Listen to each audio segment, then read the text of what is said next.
नमस्कार दोस्तों, कैसे हैं आप सभी लोग। स्वागत है आपका हमारे YouTube channel study with Om sir में। जैसा कि आप सभी लोग जानते हैं कि हमने उत्तराखंड की एक नई सीरीज स्टार्ट की है, जिसकी आज तीसरी क्लास होने वाली है, जिसमें हम परीक्षा वाणी के चैप्टर वाइज समरी का ऑब्जेक्टिव क्वेश्चन के आधार पर हल करेंगे। तो चलिए बिना देरी के शुरू करते हैं। तो दोस्तों, आज का हमारा पहला क्वेश्चन रहने वाला है कि लाखोद्वार गुफा से मानव तथा पशुओं के चित्र प्राप्त हुए हैं तथा मानव आकृतियों को अकेले या समूह में नृत्य करते दिखाया गया है। यह शैल चित्र किस काल के मानव निवास की पुष्टि करते हैं। तो इसमें लाखोद्वार गुफा के बारे में पूछा गया है, जहां मानव को अकेले या समूह में नृत्य करते दिखाया गया है। तो यहाँ के शैल चित्रों से किस काल के मानव निवास की पुष्टि मिलती है। तो इस क्वेश्चन का सही आंसर रहने वाला है ऑप्शन नंबर बी, प्रागैतिहासिक काल के मानव की इस गुफा से पुष्टि होती है। इसके संदर्भ में अन्य जानकारी आगे देखते हैं। तो दोस्तों, लाखों गुफा के खोजकर्ता जो है MP जोशी है, जिन्हें महेश्वर प्रसाद जोशी के नाम से भी जाना जाता है। लाखों गुफा की खोज महेश्वर प्रसाद जोशी ने 1968 में की थी। यह जो लाखों गुफा स्थित है वह बाड़ेछीना दलवेंड अल्मोड़ा में स्थित है, सोयाल नदी के तट पर। और जो यहाँ के शैल चित्र हैं, जो यहाँ के आकृति चित्र है मानव के, वहाँ का जो रंग है वह लाल, काला व सफेद है। लाल, काला व सफेद रंग है। और दोस्तों, यहाँ के शैलाश्य जो है नागफन की भांति के प्रतीत होते हैं। और सबसे महत्वपूर्ण, इस गुफा की तुलना जो है मध्य प्रदेश की भीमबेटका की गुफा से की गई है, जिसकी खोज 1960 में हुई थी। बढ़ते हैं अपने नेक्स्ट क्वेश्चन की तरफ। हमारा नेक्स्ट क्वेश्चन रहने वाला है दोस्तों, क्वेश्चन नंबर 2, कि राज्य में विभिन्न स्थलों से प्राप्त होने वाले पाषाण उपकरण, गुफा, शैलचित्र, मृदुभांड तथा धातु उपकरण किस काल के मानव निवास की पुष्टि करते हैं। तो इसमें पाषाण उपकरणों के बारे में पूछा गया है। मान लीजिए गुफा, शैलचित्र, मृदुभांड तथा धातु उपकरण किस काल के मानव निवास की पुष्टि करते हैं। तो दोस्तों, इस क्वेश्चन का सही आंसर होगा ऑप्शन नंबर बी, प्रागैतिहासिक काल के मानव की यह सब पुष्टि करते हैं। हमारा अगला क्वेश्चन रहेगा, किस प्रागैतिहासिक गुफा से मानव भेड़, बारहसिंगा, लोमड़ी आदि के रंगीन चित्र प्राप्त हुए हैं। तो दोस्तों, इस क्वेश्चन का सही आंसर होगा ग्वारख्या गुफा से। ग्वारख्या गुफा से जो है दोस्तों मानव, भेड़, बारहसिंगा, लोमड़ी आदि के रंगीन चित्र प्राप्त हुए हैं। इसके बारे में अन्य विस्तृत जानकारी प्राप्त कर लेते हैं। ग्वारख्या गुफा दोस्तों, ग्वारख्या गुफा जो है चमोली जनपद में डुंगरी गांव के पास अलकनंदा नदी के किनारे स्थित है। अगर ग्वारख्या गुफा से मिले मानव, भेड़, बारहसिंगा, लोमड़ी आदि के शैलचित्र संभवतः चित्रकला की दृष्टि से सबसे अधिक चटकदार हैं, क्योंकि दोस्तों ग्वारख्या गुफा की खोज जो हुई है वह चमोली जनपद के डुंगरी गांव में हुई है। अगर बात करें तो अलकनंदा नदी के तट पर ग्वारख्या गुफा स्थित है। अगर चट्टानों के रंग की बात करें तो चट्टानों का रंग है दोस्तों पीला, चट्टानों का रंग पीला है। और चित्रों का जो रंग है यहाँ के वह गुलाबी प्लस कैसा है दोस्तों, चटक लाल है, चटक लाल है। और अगर प्रकाश में लाने का, इस गुफा को प्रकाश में लाने का श्रेय जो जाता है वो दोस्तों वह राकेश भट्ट नाम के व्यक्ति को जाता है। और इस गुफा का जो मुख्य विषय है वह पशुओं को हांका देना और पशुचारक संस्कृति है। यहाँ से जो आकृति प्राप्त हुई है वह 41 आकृति प्राप्त हुई हैं। इन 41 आकृति में दोस्तों 33 जो है मानव की है और 8 पशुओं की है। तो याद रखेंगे, इन 41 आकृतियों में से 33 मानव की प्राप्त हुई हैं और 8 पशुओं की प्राप्त हुई है। और इस गुफा में मनुष्य को त्रिशूल की आकृति का दर्शाया गया है। बढ़ते हैं अपने नेक्स्ट क्वेश्चन की तरफ। क्वेश्चन नंबर 4, निम्नलिखित में से कौन सा पुरातात्विक स्थल जनपद की दृष्टि से सही सुमेलित नहीं है। तो दोस्तों, इसमें हमें बताना है कि जो हमारे प्रागैतिहासिक काल के पुरातात्विक स्थल हैं वह किस किस जनपद में है, तो इसमें एक पुरातात्विक स्थल जनपद के अनुसार सम्मिलित नहीं है, तो वह कौन सा है? तो दोस्तों इस क्वेश्चन का सही आंसर होगा ऑप्शन नंबर बी, किमनी गांव अल्मोड़ा। क्योंकि किमनी गांव जो है दोस्तों वह चमोली जनपद में स्थित है। किमनी गांव कहां पर है? चमोली जनपद में स्थित है। स्थान जो आएगा, स्थान आएगा चमोली के भी थराली में। चमोली के भी थराली में जो है किमनी गांव स्थित है। अगर यहाँ के शैल चित्रों की विशेषताओं की बात करें तो यहाँ के शैल चित्रों का रंग जो है दोस्तों, किमनी गांव के शैल चित्रों का रंग सफेद है। और अगर नदी की बात करें तो किमनी गांव जो है पिंडर नदी के किनारे है। और यहाँ के शैल चित्रों की मुख्य विशेषता है कि यहाँ हथियार व पशुओं की आकृति बनाई गई है। इसके बारे में कुछ विस्तृत जानकारी भी है, जैसे किमनी गांव चमोली के जनपद के थराली में स्थित है। वह गुफा जहां से हल्के सफेद रंग के चित्रित हथियार व पशुओं के शैल चित्र मिले हैं, जैसा कि मैंने आपको पीछे बताया था। बढ़ते हैं अपने नेक्स्ट क्वेश्चन की तरफ। क्वेश्चन नंबर 5, निम्नलिखित में से किस प्रागैतिहासिक स्थल से गढ़वाल विश्वविद्यालय के शोधकर्ताओं द्वारा 5.2 किलोग्राम का सोने का मुखावरण खोजा गया है? बहुत ही महत्वपूर्ण क्वेश्चन है दोस्तों कि 5.2 किलोग्राम का सोने का मुखावरण कहां से खोजा गया है? तो इसका सही आंसर होगा दोस्तों ऑप्शन नंबर बी, मलारी गांव। तो दोस्तों मलारी गांव कहाँ है? मलारी गांव जो है चमोली जनपद में स्थित है। इसके बारे में अन्य मुख्य तथ्य ज्ञात कर लेते हैं, जैसे कि चमोली जनपद में तिब्बत सीमा से सटे मलारी गांव में गढ़वाल विश्वविद्यालय के शोधकर्ताओं को 5.2 किलोग्राम का एक सोने का मुखावरण मिला। और यह शोध कब की थी गढ़वाल विश्वविद्यालय के शोधकर्ताओं ने दोस्तों? तो 2002 में। अन्य बातें भी जान लेते हैं। हजारों वर्ष पुराना एक नरकंकाल, मिट्टी के बर्तन तथा जानवरों के अंग भी प्राप्त हुए हैं।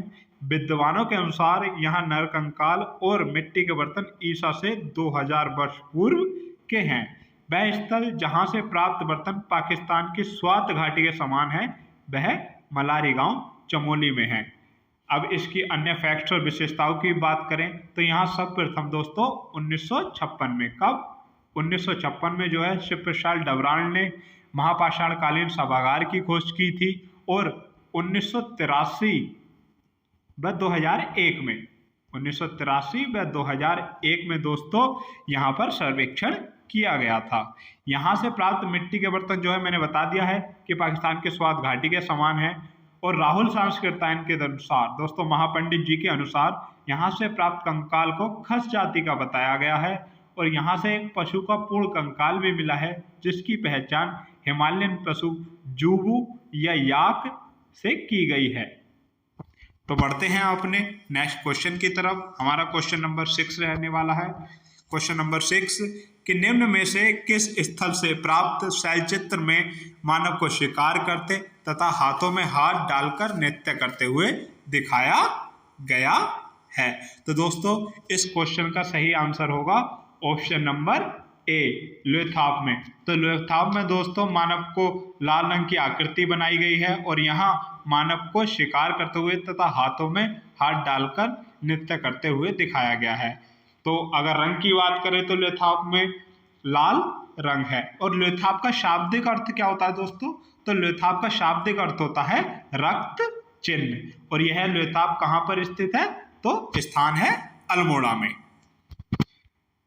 बढ़ते हैं अपने नेक्स्ट क्वेश्चन की तरफ दोस्तों। क्वेश्चन नंबर 7, प्रागैतिहासिक स्थल हुडली से प्राप्त चित्रों में नीले रंग का प्रयोग किया गया है, यह किस जनपद में स्थित है? तो दोस्तों इसमें पूछा गया है कि जो प्रागैतिहासिक कालीन स्थल है हुडली, वह किस जनपद में स्थित है जहां के शैल चित्रों में नीले रंग का प्रयोग किया गया है? तो इस क्वेश्चन का सही आंसर होगा दोस्तों ऑप्शन नंबर सी, उत्तर काशी में जो है हुडली स्थान स्थित है, जहां पर नीले रंग के शैल चित्रों का प्रयोग किया गया है। तो दोस्तों बढ़ते हैं हम अपने नेक्स्ट क्वेश्चन की तरफ। क्वेश्चन नंबर 8, निम्नलिखित में से किस पुरातात्विक स्थल से नृत्य रथ मानव आकृतियां व कत्थई रंग से रंगे हैं? तो दोस्तों इस क्वेश्चन में पूछा गया है कि वह कौन सा पुरातात्विक स्थल है जहां मानव आकृतियों को नृत्य करते हुए वह कत्थई रंग के रंगे हुए हैं? तो दोस्तों इस क्वेश्चन का सही आंसर होगा option number B, Petshal. Petshal से जो है मानव आकृतियां नृत्य करते हुए प्राप्त हुई हैं, वह कत्थई रंग से रंगी हुई प्राप्त हुई हैं। अगर पेटशाल के संदर्भ में ज़्यादा जानकारी प्राप्त करें तो पेटशाल की खोज जो है दोस्तों वर्ष 1989 में की गई थी। और पेटशाल कहाँ पर स्थित है दोस्तों? पेटशाल जो है अल्मोड़ा जनपद में स्थित है। और पेटशाल के खोजकर्ता कौन है दोस्तों? तो पेटशाल के जो खोजकर्ता हैं वह यशोधर मठपाल जी हैं। पेटशाल जो है सयान नदी के तट पर स्थित है। और रंग के बारे में मैंने बता ही दिया है आपको पहले, कत्थई रंग से यहाँ के शैलचित्र रंगे हुए हैं। बढ़ते हैं हम अपने नेक्स्ट क्वेश्चन की तरफ। क्वेश्चन नंबर 9, योग तथा नृत्य वाली मानव आकृतियां कहाँ से मिली हैं? तो दोस्तों योग तथा नृत्य करने वाली मानव आकृतियां कहाँ से प्राप्त हुई है? इस क्वेश्चन का सही आंसर है ऑप्शन नंबर सी, फलसीमा से। फलसीमा जो है दोस्तों अल्मोड़ा जनपद में स्थित है और यहाँ से योग तथा नृत्य वाली मानव आकृतियां प्राप्त हुई हैं। बढ़ते हैं हम अपने नेक्स्ट क्वेश्चन की तरफ। Question number 10।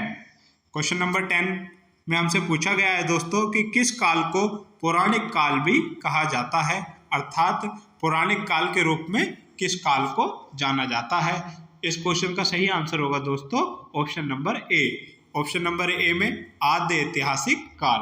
आद्य ऐतिहासिक काल को दोस्तों पौराणिक काल के भी नाम से जाना जाता है। अगर हम पौराणिक काल या आद्य ऐतिहासिक काल के संदर्भ में अन्य तथ्यों को जाने तो दोस्तों इस आद्य ऐतिहासिक काल में जो है देवकालीन शासन व्यवस्था पाई जाती है। देवकालीन शासन व्यवस्था में जो है दोस्तों चार नगरों के बारे में जानकारी प्राप्त होती है। अब वह 4 नगर कौन कौन से हैं? जैसे कि कैलाश के राजा प्रभु शिव भगवान शिव, अलकापुरी के राजा कुबेर, देवपुरी राजा इंद्र और हिमक्षेत्र राजा हिमालय। तो यह 4 क्षेत्र जो है देवकालीन शासन व्यवस्था में पाए जाते हैं। इसमें ब्रह्मा जी के बारे में या जो उनके पुत्र थे दक्ष प्रजापति उनके बारे में व्याख्या है और उनकी 13 पुत्रियों के बारे में आदि के बारे में व्याख्या है। और इसमें जो भी उत्तराखंड से प्राप्त प्रमुख अभिलेख हैं, शिलालेख हैं और यज्ञ वेदिकाएं हैं उसके बारे में जानकारी आदि ऐतिहासिक काल से प्राप्त होती है। इसके संदर्भ में अन्य जानकारी हम नीचे प्राप्त कर सकते हैं, जैसे कि पुरातात्विक साक्ष्यों की कमी के कारण इसमें जो है दोस्तों आदि ऐतिहासिक काल में पुरातात्विक साक्ष्यों की कमी रहती है। और आदि ऐतिहासिक काल का जो प्रमुख स्रोत है वह धार्मिक ग्रंथ हैं, क्योंकि मैंने अभी आपको पीछे बताया था कि देवकालीन शासन व्यवस्था वह सनातन धर्म के रूप से उसकी व्याख्या को दर्शाती है। इसी कारण इस काल को पौराणिक काल भी कहा जाता है, आद्य ऐतिहासिक काल को। बढ़ते हैं हम अपने नेक्स्ट क्वेश्चन की तरफ। क्वेश्चन नंबर 11, उत्तराखंड का प्रथम उल्लेख हमें ऋग्वेद से प्राप्त होता है और इस वेद में इस क्षेत्र को किस नाम से संबोधित किया गया है? तो दोस्तों उत्तराखंड का जो प्रथम उल्लेख है हमें ऋग्वेद में देखने को मिलता है। तो इस क्वेश्चन में हमसे पूछा गया है जो ऋग्वेद है उसमें उत्तराखंड को किस नाम से जाना जाता था? तो दोस्तों ऋग्वेद में जो है उत्तराखंड का जो नाम मिलता है वह देवभूमि। ऑप्शन नंबर सी दोस्तों इसका सही आंसर होगा देवभूमि। देवभूमि के नाम से उत्तराखंड को ऋग्वेद में पुकारा गया है, लेकिन इसे एक अन्य नाम से भी पुकारा जाता है जिसे कहते हैं मनीषियों की पूर्ण भूमि।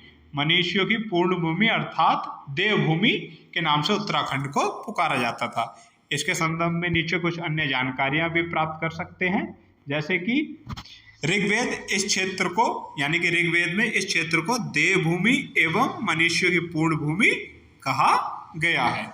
बढ़ते हैं हम अपने नेक्स्ट क्वेश्चन की तरफ। क्वेश्चन नंबर 12, स्कंद पुराण में 5 हिमालयी खंडों का उल्लेख किया गया है। इनमें से कितने हिमालय खंडों का संबंध वर्तमान उत्तराखंड से है? तो दोस्तों जो स्कंद पुराण है उसमें 5 हिमालयी खंडों का उल्लेख देखने को मिलता है और उन 5 हिमालयी खंडों में से जो वर्तमान में कितने उत्तराखंड में स्थित हैं? तो दोस्तों इस क्वेश्चन का सही आंसर होगा ऑप्शन नंबर बी। वर्तमान में उत्तराखंड में 2 हिमालयी खंड स्थित हैं। पहला केदार खंड और दूसरा दोस्तों मानस खंड। तो दोस्तों वर्तमान समय में जो है उत्तराखंड में 2 हिमालयी खंड स्थित हैं, एक केदार खंड और एक मानस खंड।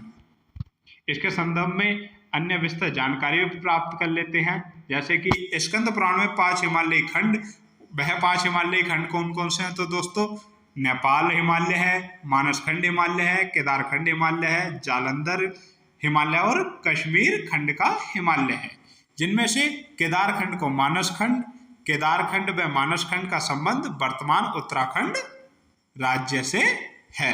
बढ़ते हैं हम अपने नेक्स्ट क्वेश्चन की तरफ। Question number 13। स्कंद पुराण में नंदा देवी पर्वत से कालागिरी तक के विस्तृत क्षेत्र को क्या कहा गया है? तो दोस्तों इस क्वेश्चन में हमसे पूछा गया है, जो स्कंद पुराण है पौराणिक ग्रंथ, उसमें नंदा देवी पर्वत से हमारे कालागिरी पर्वत तक के विस्तृत क्षेत्र को क्या कहा गया है? तो इस क्वेश्चन का सही आंसर है दोस्तों ऑप्शन नंबर सी, मानस खंड। हमने पिछले क्वेश्चन में पढ़ा था दोस्तों कि उत्तराखंड में वर्तमान समय में जो है 2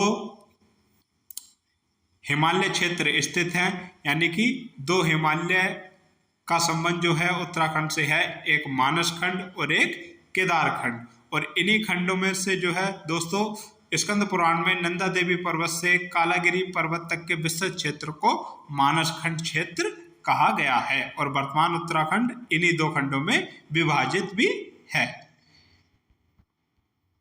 इसके बारे में कुछ अन्य तथ्य। स्कंद पुराण में माया क्षेत्र हरिद्वार से हिमालय तक, माया क्षेत्र हरिद्वार से जो ऊपर का हिमालय है वहां के विस्तृत क्षेत्र को केदारखंड कहा गया है, और स्कंद पुराण में नंदा देवी पर्वत से कालागिरी तक के विस्तृत क्षेत्र को क्या कहा गया है दोस्तों?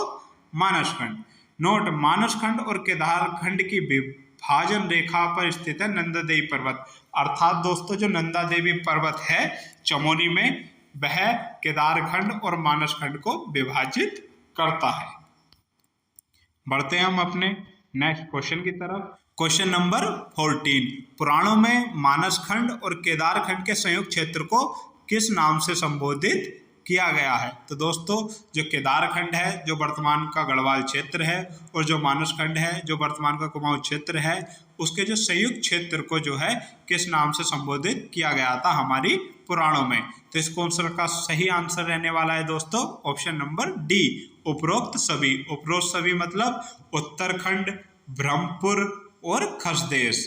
उत्तरखंड, ब्रह्मपुर और खसदेश जो है स्कंद पुराण में मानस खंड और केदार खंड को संबोधित किया गया है। हमारा नेक्स्ट क्वेश्चन है दोस्तों क्वेश्चन नंबर 15।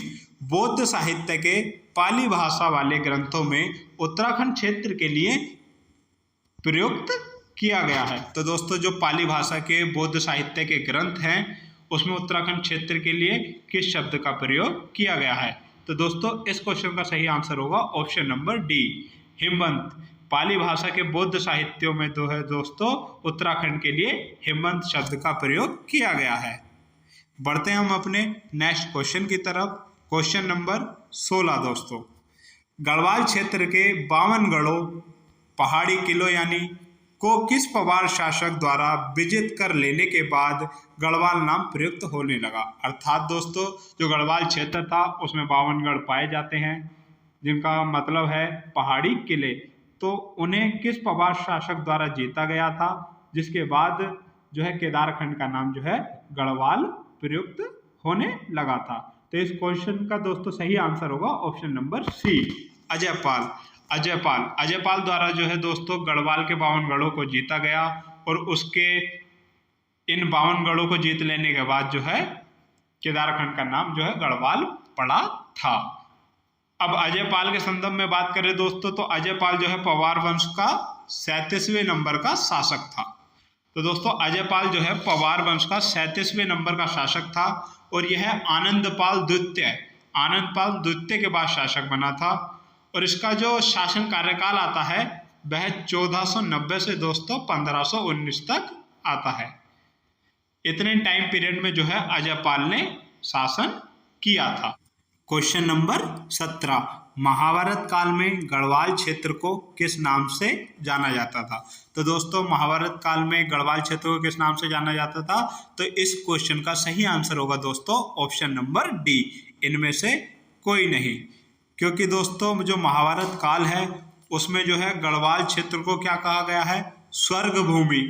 क्या दोस्तों? स्वर्ग भूमि, तपोभूमि, बद्रिकाश्रम यानी कि बद्री का आश्रम। तो इन 3 नामों से जो है महाभारत काल में गढ़वाल क्षेत्र को पुकारा गया है। इसके संदर्भ में अन्य जानकारी भी प्राप्त कर लेते हैं, जैसे कि गढ़वाल क्षेत्र के लिए प्रयुक्त नाम वैदिक काल में हेमवंत, और स्कंद पुराण में क्या? स्कंद पुराण में जो है केदारखंड प्रयुक्त हुआ है गढ़वाल क्षेत्र के लिए। पाली भाषा के बोध साहित्यों में तुम्हारे जो प्रयुक्त हुआ है वह हेमवंत हुआ है। वैदिक काल में हेमवंत, महाभारत काल में उत्तर कुरु, ब्रह्मपुर, खसदेश, और पुराण काल में केदारखंड, और पुराणोत्तर काल में केदार मंडल, और बद्रिका क्षेत्र तपोभूमि व किरात मंडल। क्योंकि किरात जो है जाति थी, हम ये पूरा प्रजाति थी और उसी के नाम से किरात मंडल इसका नाम पड़ा। Next question, question number 18। Rigveda में सप्त सिंधु देश का उल्लेख है, निम्न में से यह किसके लिए प्रयुक्त हुआ है? जो दोस्तों ऋग्वेद है उसमें सप्त सिंधु का जो है प्रयोग हुआ है, यानी कि जो सप्त सिंधु शब्द है उसका प्रयोग हुआ है। तो वह किसके लिए प्रयोग हुआ है? तो दोस्तों इस क्वेश्चन का जो सही आंसर होगा वह ऑप्शन नंबर ए होगा। ऑप्शन नंबर ए, गढ़वाल के लिए जो है दोस्तों सप्त सिंधु शब्द का प्रयोग किया गया है। इसके संदर्भ में अन्य जानकारी भी प्राप्त कर लेते हैं, जैसे दोस्तों हरिराम धस्माना, भजन सिंह और डॉक्टर शिवानंद नौटियाल आदि इतिहासकारों के मत के अनुसार, जो कि एक मत है उनका, इतिहासकारों का, उनके अनुसार जो है ऋग्वेद में जो सप्त सिंधु यानी कि जो ऋग्वेद है हमारा उसमें सप्त सिंधु देश का जो उल्लेख हुआ है वह गढ़ भूमि यानी गढ़वाल के लिए प्रयुक्त हुआ है। ऋग्वेद के अनुसार प्रलय के बाद इसके प्राणाग्राम में सप्त ऋषियों ने अपने प्राणों की रक्षा की और पुनः सृष्टि प्रारंभ की। तो दोस्तों जो ऋग्वेद में जो है सप्त सिंधु शब्द का जो प्रयोग हुआ है वह गढ़वाल भूमि, गढ़ भूमि के लिए प्रयुक्त हुआ है। और दोस्तों इतिहासकार भजन सिंह बहुत ही जाने माने इतिहासकार हैं, इनकी एक महत्वपूर्ण पुस्तक आती है आर्यों का निवास मध्य हिमालय। आर्यों का निवास मध्य हिमालय दोस्तों डॉक्टर भजन सिंह की पुस्तक आती है, जो कि बहुत ही महत्वपूर्ण है। बढ़ते हैं हम अपने नेक्स्ट क्वेश्चन की तरफ।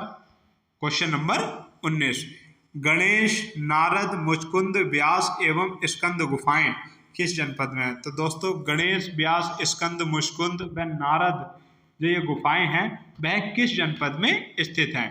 तो इस क्वेश्चन का सही आंसर होगा ऑप्शन नंबर बी। तो दोस्तों जो गणेश, नारद, स्कंद, व्यास, मुचकुंद गुफा हैं वह चमोली जनपद में बद्रीनाथ के पास स्थित है। कहां पर दोस्तों? बद्रीनाथ के पास स्थित है चमोली जनपद में। इसके संदर्भ में अन्य तथ्य भी जान लेते हैं। चमोली जनपद में स्थित, मैंने पहले ही बताया था, बद्रीनाथ के पास गणेश, नारद, मुचकुंद, व्यास एवं स्कंद आदि गुफाओं में ही वैदिक ग्रंथों की रचना की गई थी। ऋग्वेद में वर्णित सरस्वती नदी का संबंध भी संभवतः यहीं से माना जाता है। बढ़ते हैं हम अपने नेक्स्ट क्वेश्चन की तरफ। क्वेश्चन नंबर 20, पुराणों के अनुसार मानव के आदि पूर्वज मनु का निवास स्थान और धर्म के देवता कुबेर की राजधानी बद्रिकाश्रम के पास किस स्थान पर थी? यानी कि जो पुराणों के अनुसार जो है जो मानव के आदि पूर्वज थे, कौन दोस्तों? जो मानव के आदि पूर्वज थे हमारे मनु, उनका निवास और धन के देवता जो कुबेर माने जाते हैं सनातन धर्म में, उनकी राजधानी बद्रिकाश्रम यानी कि चमोली जनपद में है वर्तमान समय में, के पास किस स्थान पर थी? तो इस क्वेश्चन का सही आंसर है दोस्तों ऑप्शन नंबर डी, अलकापुरी। हमने आपको पहले बताया था कि जो आद्य ऐतिहासिक काल है उसमें देवकालीन शासन व्यवस्था कहाँ पाई जाती है दोस्तों? तो वह आद्य ऐतिहासिक काल में पाई जाती है और वहां पर 4 क्षेत्रों का उल्लेख किया गया है, जिसमें कैलाश, अलकापुरी, देवपुरी और हिम क्षेत्र हैं। तो जहाँ पर कैलाश के राजा शिव या विनायक माने जाते हैं, देवपुरी के राजा इंद्र और हिम क्षेत्र के राजा हिमालय माने जाते हैं। और हमसे इस क्वेश्चन में पूछा गया है कि जो धन के देवता कुबेर और मनु का निवास स्थान था और कुबेर की जो राजधानी थी वह किस स्थान पर है, तो वह है दोस्तों अलकापुरी। अलकापुरी जो है कुबेर की राजधानी थी। और ऋग्वेद में जो है अलकनंदा नदी को हिरण्यवर्तनी और आर्य की सिंधु कहा गया है, क्योंकि उसका उद्गम जो है कुबेर की राजधानी अलकापुरी के पास से माना जाता है। और यह क्षेत्र जो है दोस्तों अलकापुरी, बद्रीनाथ एवं सतोपंथ, जो हमारे बद्रीनाथ और सतोपंथ शिखर है दोस्तों चमोली में, वहां से इनका यानी कि उन दोनों पर्वतों के मध्य यह अलकापुरी क्षेत्र स्थित है। क्वेश्चन नंबर 21 हमारा अगला क्वेश्चन रहेगा दोस्तों। गढ़वाल के लिए केदारखंड और कुमाऊं के लिए मानसखंड शब्द का उल्लेख हुआ है। यानी कि जो गढ़वाल है उसके लिए केदारखंड और कुमाऊं, हमारा जो कुमाऊं क्षेत्र है जहां पर 6 जिले आते हैं हमारे वर्तमान समय में, उसके लिए मानसखंड शब्द का उल्लेख हुआ है। वह किस पौराणिक ग्रंथ में हुआ है, तो इस क्वेश्चन का सही आंसर होगा दोस्तों ऑप्शन नंबर सी, स्कंद पुराण में। स्कंद पुराण में जो है गढ़वाल के लिए केदारखंड व कुमाऊं के लिए मानसखंड शब्द का उल्लेख किया गया है। हमारा अगला क्वेश्चन है क्वेश्चन नंबर 22। बिसोन नामक पर्वत पर स्थित वशिष्ठ गुफा, वशिष्ठ कुंड, वशिष्ठ आश्रम किस जनपद में स्थित है। तो दोस्तों जो वशिष्ठ गुफा है, वशिष्ठ कुंड है, वशिष्ठ आश्रम है, वह बिसोन नामक पर्वत पर स्थित है। तो यह किस जनपद में स्थित है, तो इसका सही आंसर होगा दोस्तों option number B, Tehri. Tehri जनपद में जो है दोस्तों बिसुंग पर्वत पर, बिसुंग या बिसोन, तो दोस्तों बिसुंग, इसे बिसुंग पर्वत के नाम से भी जाना जाता है। और इसी पर जो है वशिष्ठ गुफा, वशिष्ठ कुंड और वशिष्ठ आश्रम स्थित है। बढ़ते हैं हम अपने नेक्स्ट क्वेश्चन की तरफ। Question number 23। निम्नलिखित में से किस स्थान पर भगवान राम का मंदिर है और ऐसी मान्यता है कि भगवान राम ने अंतिम समय में यहां तपस्या की थी। तो दोस्तों भगवान राम का मंदिर किस स्थान पर स्थित है और वहां यह मान्यता है कि भगवान राम ने अपने अंतिम समय में वहां पर तपस्या की थी। तो इस क्वेश्चन का सही आंसर होगा दोस्तों option number C, Devprayag. Devprayag में जो है दोस्तों भगवान राम का रघुनाथ मंदिर, कौन सा, रघुनाथ मंदिर स्थित है। और यहीं पर भगवान राम ने अंतिम समय में तपस्या की थी। इसके संदर्भ में अन्य तथ्य भी हैं और यह बहुत ही महत्वपूर्ण क्वेश्चन भी है कि भगवान राम को समर्पित जो है देवप्रयाग का रघुनाथ मंदिर भगवान राम को समर्पित है दोस्तों। और जो इसका द्वार है उस पर जो है मथुरा बुराणी, जो मथुरा बुराणी है उसके लेख की जानकारी मिलती है। और यह लेख किस पवार शासक के समय का है दोस्तों, तो यह लेख जो है हमारे पवार शासक पृथ्वीपति शाह, जो पृथ्वीपति शाह हैं, पृथ्वीपति शाह जो पवार शासक हैं उनके समय का जो है मथुरा बुराणी का लेख पाया जाता है। जो मथुरा बुराणी का लेख है वह पाया जाता है और वो भी रघुनाथ मंदिर के द्वार से। बढ़ते हैं हम अपने नेक्स्ट क्वेश्चन की तरफ, क्वेश्चन नंबर 24 यानी क्वेश्चन नंबर 24 की तरफ। हमारा क्वेश्चन नंबर 24 रहेगा कि लक्ष्मण जी ने जिस स्थान पर तपस्या की थी उसे तपोवन कहा जाता है और यह वर्तमान में किस जनपद में स्थित है। तो दोस्तों जहां लक्ष्मण जी ने तपस्या की थी, जिस स्थान पर भगवान राम के साथ जो है त्रेता युग में शेषनाग अवतार श्री लक्ष्मण जी माने जाते हैं। और इस क्वेश्चन में पूछा गया है कि लक्ष्मण जी ने जिस स्थान पर अपनी तपस्या की, यानी उस तपोवन, उसे तपोवन कहा जाता है और वर्तमान समय में, आधुनिक समय में वह किस जनपद में स्थित है। तो इस क्वेश्चन का सही आंसर होगा दोस्तों ऑप्शन नंबर सी, टिहरी में। टिहरी जनपद में जो है वर्तमान तपोवन स्थित है, जहां पर लक्ष्मण जी ने अपने अंतिम समय में तपस्या की थी। बढ़ते हैं नेक्स्ट क्वेश्चन की तरफ। Question number 25। प्राचीन ग्रंथों में निम्न में से किसके लिए भृंगतुंग शब्द का प्रयोग किया गया है? तो दोस्तों जो हमारे प्राचीन ग्रंथ हैं उसमें भृंगतुंग शब्द का प्रयोग किसके लिए किया गया है? तो इस क्वेश्चन का सही आंसर है ऑप्शन नंबर ए, केदारनाथ के लिए। तो दोस्तों केदारनाथ के लिए हमारे प्राचीन ग्रंथों में भृंगतुंग शब्द का प्रयोग किया गया है।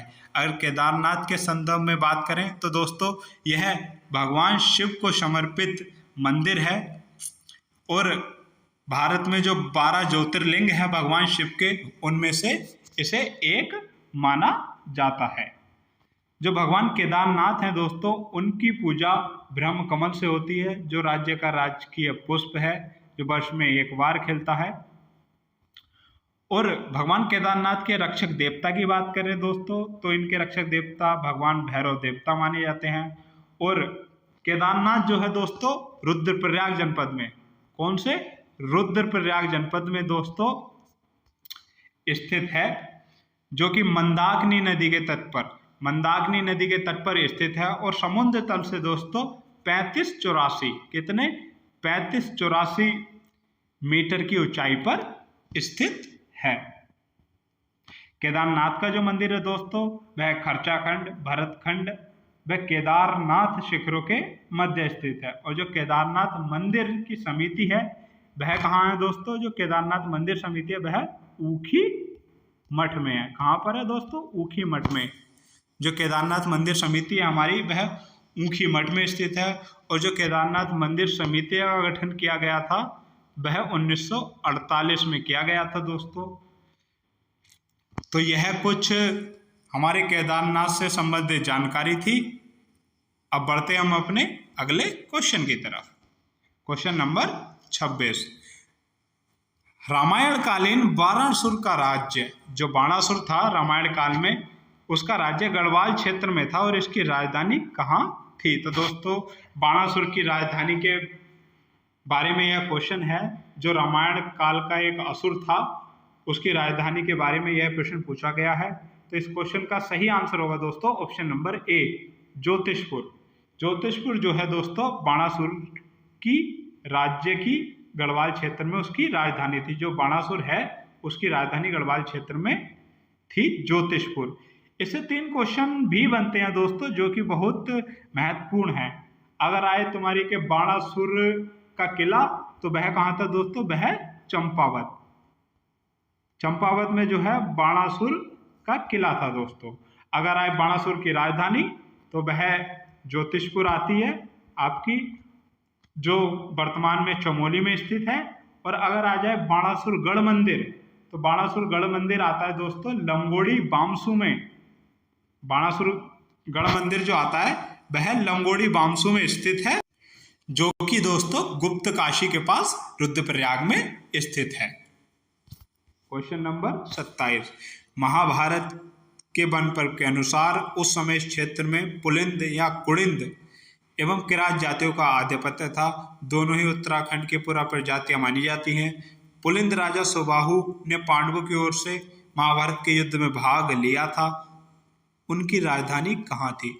अर्थात जो पुलिंद राजा सुबाहु थे उन्होंने महाभारत के युद्ध में पांडवों के पक्ष में भाग लिया था। यह महाभारत के वन पर्व के अनुसार कथन है। तो उनकी राजधानी कहाँ स्थित थी? तो इस क्वेश्चन का सही आंसर है दोस्तों ऑप्शन नंबर सी, श्रीनगर। पुलिंद राजा सुबाहु की जो राजधानी थी वह श्रीनगर गढ़वाल में स्थित थी। इसके बारे में अन्य तथ्य जानकारियां भी प्राप्त कर लेते हैं, जैसे कि पुलिंद राजा सुबाहु की राजधानी श्रीनगर थी। सुबाहु के बाद राजा विराट का उल्लेख मिलता है, बहुत ही इंपॉर्टेंट। राजा विराट की राजधानी दोस्तों विराटगढ़ी, जो कि जौनसार भाबर क्षेत्र देहरादून में स्थित है।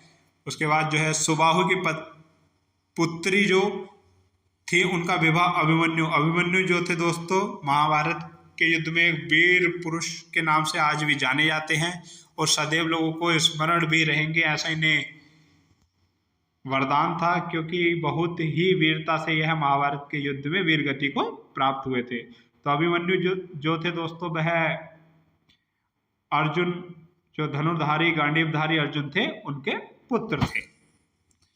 बढ़ते हम अपने नेक्स्ट क्वेश्चन की तरफ। Question number 28।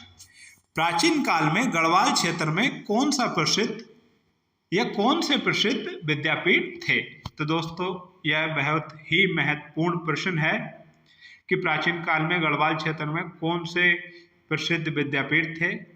तो इसका सही आंसर होगा दोस्तों ऑप्शन नंबर सी, बद्रिकाश्रम और कण्वाश्रम।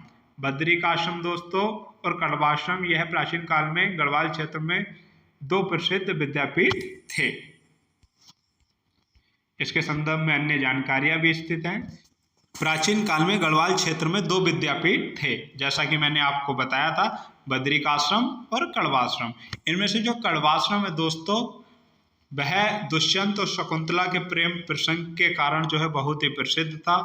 और इसी कण्वाश्रम में जो है महान चक्रवर्ती सम्राट जो है भरत का जन्म हुआ था दोस्तों।